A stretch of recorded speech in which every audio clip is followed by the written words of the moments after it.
Oh, hiya, loves. Thank you so much for coming back and joining me for another episode where I teach you how to make fudge.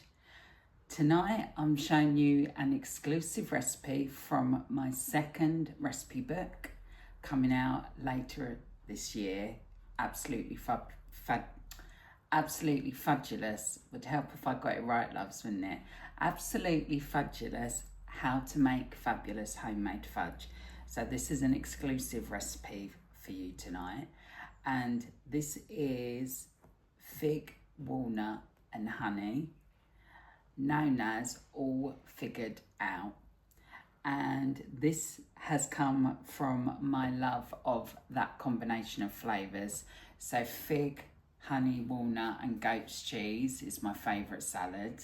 I love a salad, especially when someone else makes it for me. And this is my ultimate flavour combo. I love figs, fresh figs. Teen Talk actually have a fig tree in their garden in the Harbside Growers Garden, which was paid for with one of the donations that I've made to Harbside Growers over the years. And I love that they bought a fig tree because I love figs so much. So yeah, so that's where this inspiration came from. So this is a traditional fudge. So we start with 450 grams of golden caster sugar.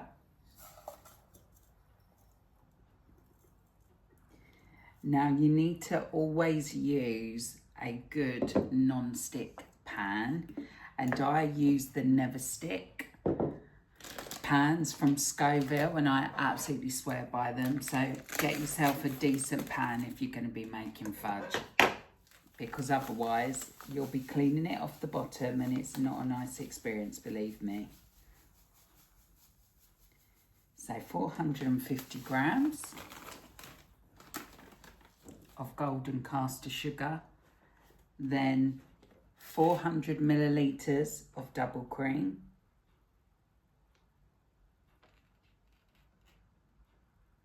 don't know if you can see in the shot, but this is sitting on top of a scales.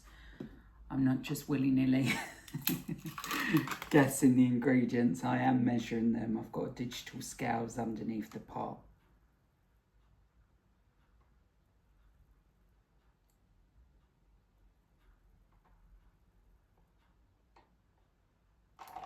There we go, so 400 millilitres of cream. Next up, 50 grams of unsalted butter.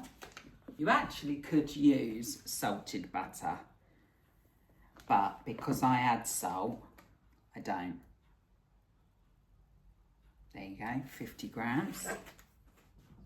And then 15 grams of glucose syrup. So I buy glucose syrup by the pot because I use so much of it. And it's $7.99 on Amazon for a pot this size, which is a kilo pot. But you can buy it in shops. It is quite expensive, but it's worth it. Not everyone adds glucose syrup to their fudge, but I do because it makes it smoother, and that's it. It makes it smoother and less grainy. So then I add a pinch of salt as well to all of my traditional fudge. I actually use Malden sea salt, which you can buy in sachets, and I use that because that's where I'm from, Essex. Small little village called Southminster, which is near Malden, and Malden's where I went to Plume for performing arts. So that's the base of the fudge. I'm going to get this on the stove now and we'll go from there. It is beautiful and it is sunny, so there's lots of good lighting in this kitchen today. It's making me very, very happy, and it's making me feel like summer is on its way. So I've got the pot on the stove. So with fudge, or if you're making a tablet, because you've got so much sugar in there, it's important that you do it low and slow. If you try and do it quickly, it will burn because of the sugar. So put it on a low to medium heat. I've got a gas cooker, gas hob top. With electric, it's the same, whatever your low setting is, and just let it take its time. Let it take its time. If you rush it, you'll burn it. You'll have to chuck the whole lot away. So currently that's the fudge ingredients in the pot. You can see I haven't even stirred it yet. It's just starting to bubble. So once it starts bubbling like that, that's when I start stirring it. Got my wooden spoon.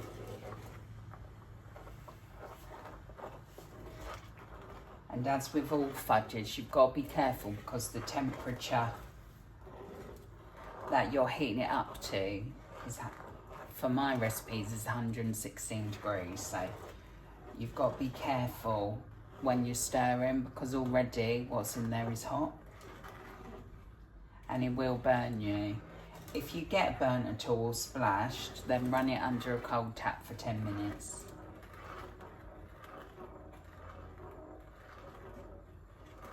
Just give it a gentle stir and just bring all of those ingredients together.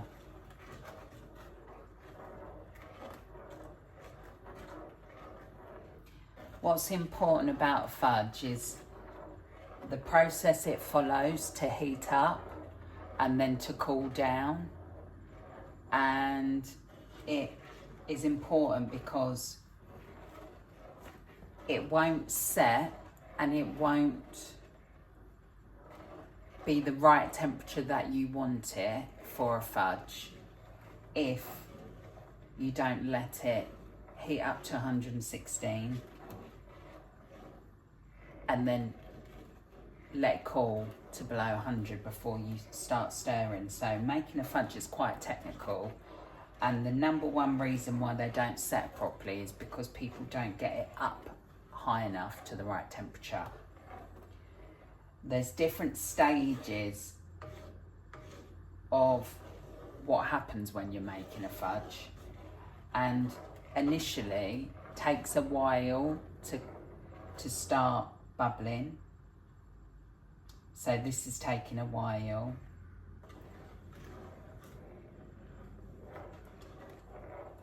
But you have to trust the process because once it starts bubbling, it will suddenly start rising in temperature. Then what happens is it gets to about 100 degrees and it stops again and it stays at 100 degrees.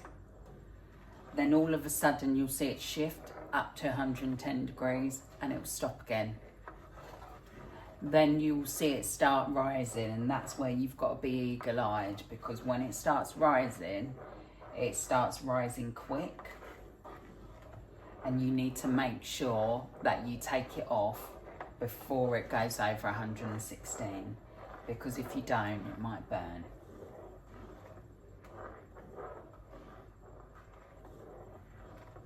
The last of that butter is just melting in there now. You can just see as it goes around that edge. Tiny bit of butter. Once that's melted, I will stop and leave the fudge until it's then reached 116.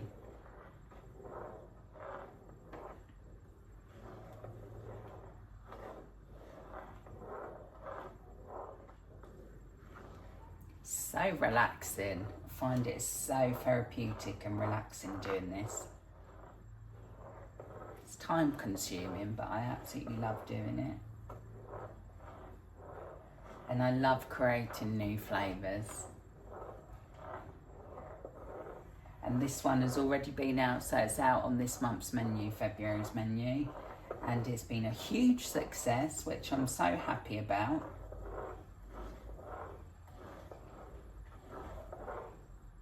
Right, so that's all the butter melted.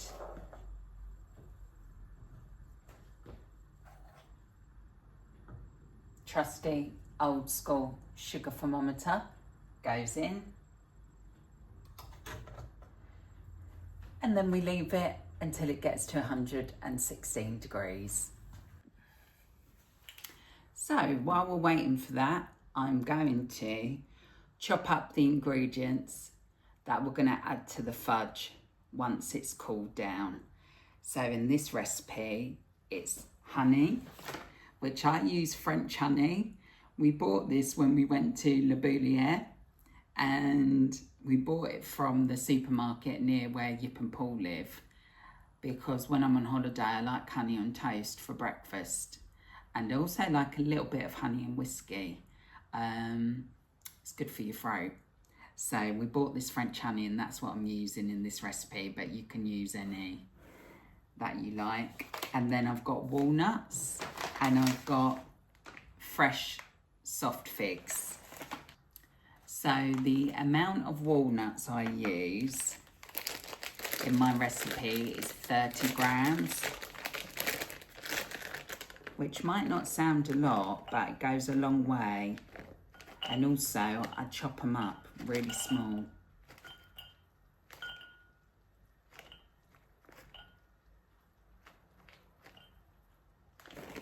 So that there's an even distribution of walnuts throughout the fudge.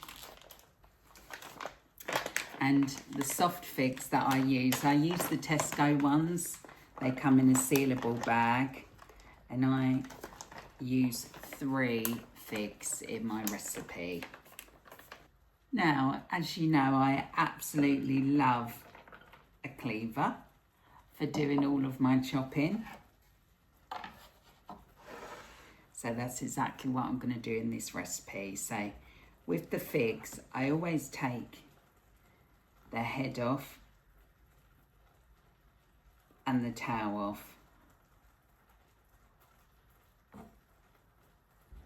The reason why is because they can be a bit hard and crunchy. So I just make sure I remove those before I start chopping. Not all of the figs have them, but if they do, remove them. And then using your knife, chop the figs. I do thin slices.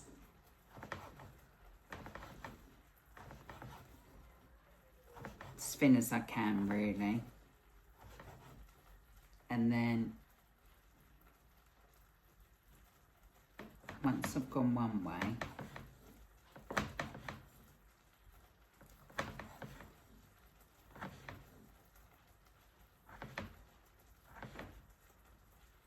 I'll then go back and I just chop the figs small. So there's small little pieces.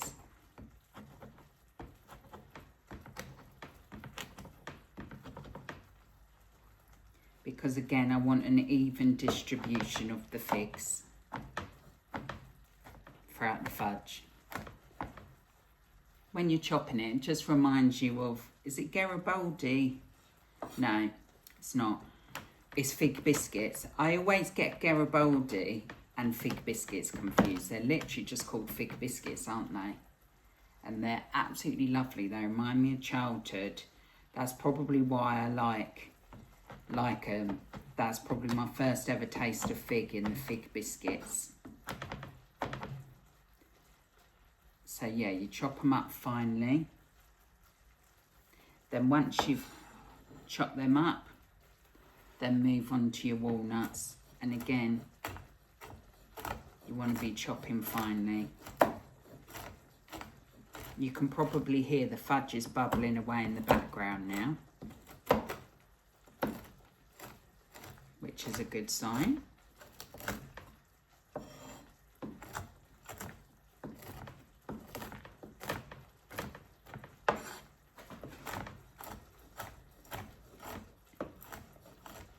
You'll also start to smell the fudge now.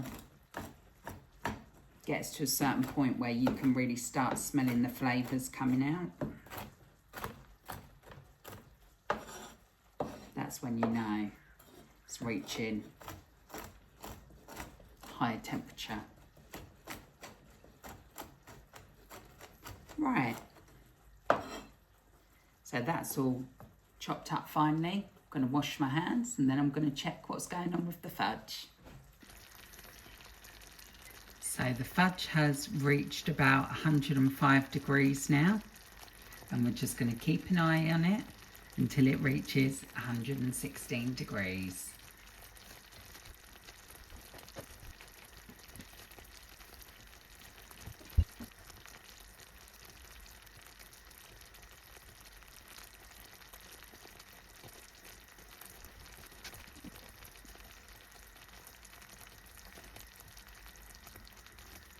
So we're about 5 minutes later and it's hovering around 110 degrees, which is where you've got to be careful. And that's why I've already chopped my ingredients up, because if you were to chop your ingredients now, while your back's turned, it will shoot up.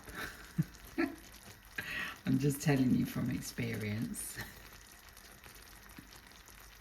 But you just got to patiently wait now until it reaches 116.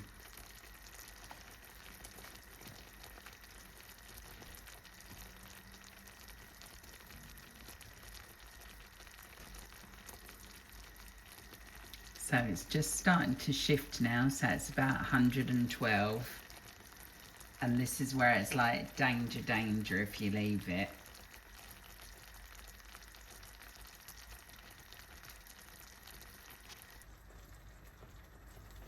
I literally watch it like a hawk when it gets to this stage. So it's suddenly started to shoot up now. It's at 115 degrees now. And the bubbles start getting tighter. Once you've made a few batches of fudge, you get to see the top starts changing the bubble formation.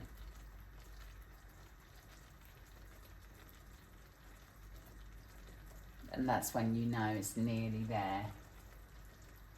But don't be tempted to take it off.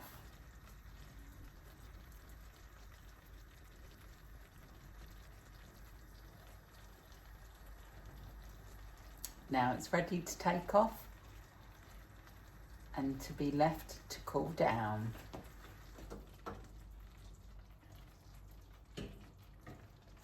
So always take it off of the ring that it's on, move it onto a cold one for it to cool down.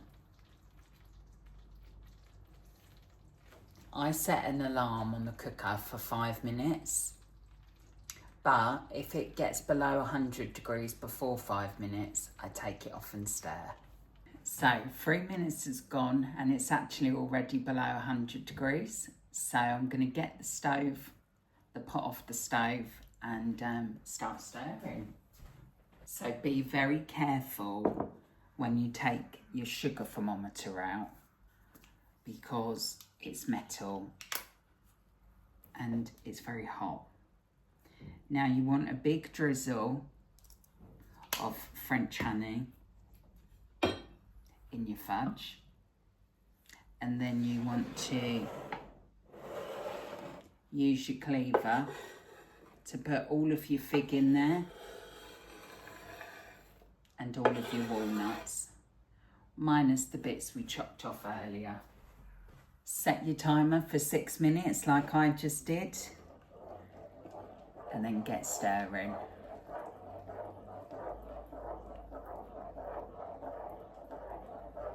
Honestly, it smells incredible because of the honey. You don't have to stir particularly quickly. You just got to make sure that you stir it all. And make sure you get the fudge off around the sides of the pot as well as you're going, because it all tastes amazing. You don't want to waste any.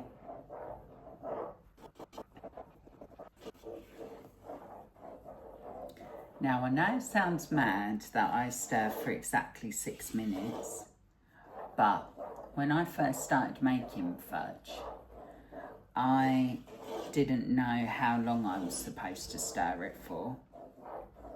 I also used to do it with a whisk, an electric whisk, and whisk and whisk and whisk it for about 20 minutes, not realising that it wasn't setting, nothing to do with the stir, it was to do with the temperature.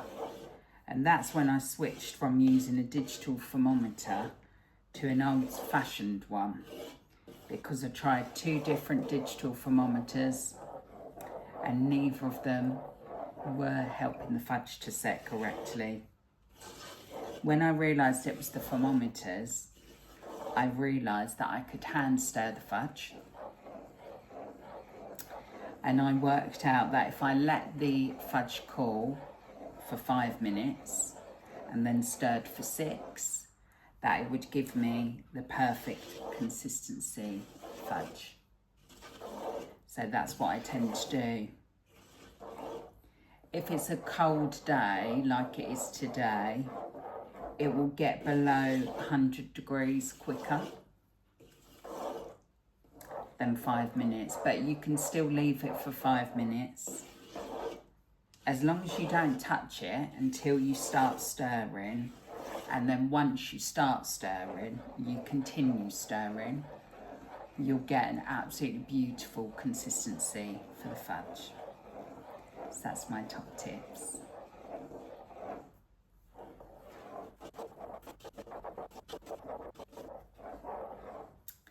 Now, I've already prepared my fudge tin here. I use a 9-inch fudge tin and I line it with baking paper, which I do by laying the baking paper across the top of the tin, getting a sharp pair of scissors and cutting the square round, and then getting one of my other tins and pushing it down into the tin, so that by the time I come to use the tin, the baking paper has already been in there a while and it's not going to spring up and make it awkward when you're trying to pour your fudge. While you're stirring, you start to notice that it feels thicker. It sort of goes from feeling very thin texture and consistency to thick. And it also starts coming off the pot. And you always know if the fudge is going to set based on whether it all comes off the pot and whether you end up with a clean pot. If you don't get that and you've got loads of fudge sitting around the side and it doesn't set, then you know it's because you didn't let it get up to the correct temperature. That's when you might need to check your thermometer. But I can already tell from looking at this fudge that nearly 6 minutes is gone, and that is none of it's going to stick to the pot and it's going to set perfectly. So even if I didn't have a timer, I would know that it's time to pour. I still always use a timer, but I honestly don't need it at this stage, just because I've made so many batches. And that's what I mean by a clear pot. Literally comes out that clean. And then I just finish it off with my signature fudge swirl. And there you have it. All figured out. Fig, walnut and honey flavour fudge. Now this sets at room temperature. On a day like today, it'll be set within 2 to 3 hours. If it's a hotter day, it can take longer. But make sure you get your food cover over it so no flies can come and eat your fudge before you do. And I'll see you in a couple of hours to show you how it looks when it's set. Oh, hi you ducky loves. So it's 2 weeks later from when I filmed making this fudge, and I have forgotten on so many occasions to show you what it looked like at the end. So here I am in my PJs on Saturday night showing you, because I made another batch today, and I just wanted to show you what it looked like before it gets chopped up. So that is all figured out. So thank you so much for watching this episode, and I will see you next Friday at 8 p.m. Loads of love.